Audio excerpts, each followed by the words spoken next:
एक छोटे से गांव में अर्जुन नाम का लड़का रहता था। उसका परिवार बहुत गरीब था। पिता खेतों में मजदूरी करते थे और माँ दूसरों के घरों में काम करती थी। घर की हालत इतनी खराब थी कि कई बार 2 वक्त का खाना भी मुश्किल से मिलता था। लेकिन अर्जुन के दिल में एक बड़ा सपना था। वो अपनी किस्मत बदलना चाहता था। गांव के लोग उसका मजाक उड़ाते थे। कोई कहता गरीब का बेटा गरीब ही रहेगा, तो कोई कहता सपने देखने से कुछ नहीं होता। लेकिन अर्जुन चुप रहता।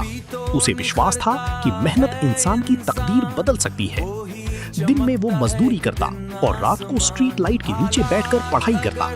ठंडी रातों में भी वो किताबें लेकर बैठा रहता। कई बार भूखा सोना पड़ता, लेकिन उसने हार नहीं मानी। एक दिन उसके पिता बीमार पड़ गए। घर की पूरी जिम्मेदारी अर्जुन पर आ गई। उसने सुबह अखबार बांटना शुरू किया, दोपहर में मजदूरी की और रात में पढ़ाई जारी रखी। शरीर थक जाता था, लेकिन उसके सपने नहीं थकते थे। एक रात उसकी माँ ने कहा, बेटा इतनी मेहनत मत कर, किस्मत में जो लिखा होगा वही मिलेगा। अर्जुन मुस्कुराया और बोला, माँ, किस्मत हाथ की लकीरों से नहीं बदलती, उसे मेहनत से बदलना पड़ता है। उसकी ये बात माँ के दिल को छू गई। समय बीतता गया। अर्जुन ने पढ़ाई में जी जान लगा दी। आखिरकार उसने एक बड़ी परीक्षा पास कर ली और शहर में अच्छी नौकरी मिल गई। जिस लड़के का लोग मजाक उड़ाते थे, आज वही पूरे गांव की शान बन गया। कुछ साल बाद अर्जुन ने अपने गांव में एक बड़ा स्कूल बनवाया, ताकि कोई गरीब बच्चा पैसों की वजह से पढ़ाई से दूर ना रहे। स्कूल के उद्घाटन के दिन उसने गांव वालों से कहा, अगर इंसान मेहनत करना सीख जाए तो किस्मत भी उसके सामने झुक जाती है। जिंदगी बदलने के लिए इंतजार मत करो, खुद मेहनत करके अपनी तकदीर बदलो। उस दिन गांव के हर इंसान की आंखों में आंसू थे, लेकिन उन आंसुओं में गर्व और प्रेरणा छिपी थी। एक दिन वो अपने गांव पहुंचा। वही टूटी सड़कें, वही गरीब लोग और वही बच्चे जो पैसों की कमी की वजह से पढ़ाई छोड़ रहे थे।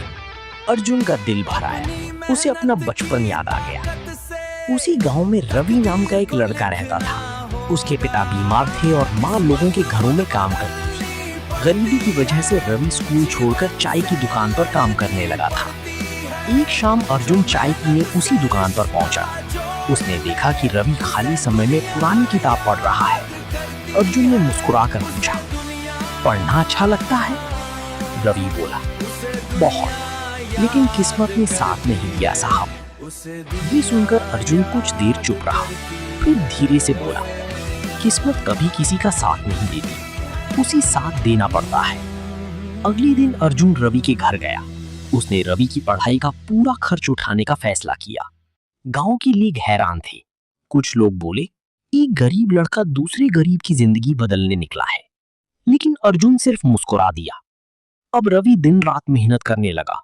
अर्जुन खुद उसे पढ़ाता और हमेशा एक बात कहता, मुश्किलें जितनी बड़ी हो, जीत उतनी शानदार होती है। समय बीतता गया। कई साल बाद रिजल्ट आया। रवि पूरे जिले में पहला आया था। उसकी माँ खुशी से रो पड़ी। उस दिन पूरे गांव में जश्न मनाया गया। रवि स्टेज पर गया और सबके सामने बोला, अगर उस दिन अर्जुन सर मुझ पर भरोसा नहीं करते तो शायद मैं आज भी चाय बेच रहा होता। अर्जुन की आंखें नम हो गई। उसने कहा, मैंने सिर्फ रास्ता दिखाया है, चलना तुम्हें खुद पड़ा। धीरे धीरे गांव बदलने लगा। अब वहां हर बच्चा पढ़ना चाहता था।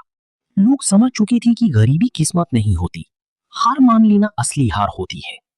और उस गांव की दीवार पर बड़े अक्षरों में लिखा गया, किस्मत इंतजार करने से नहीं बदलती, मेहनत करने से बदलती है। Oh, absolutely. It blew my mind. But it also raised some pretty huge questions about how we define art in the first place. Right. So let's get right into it because we have a lot to unpack today.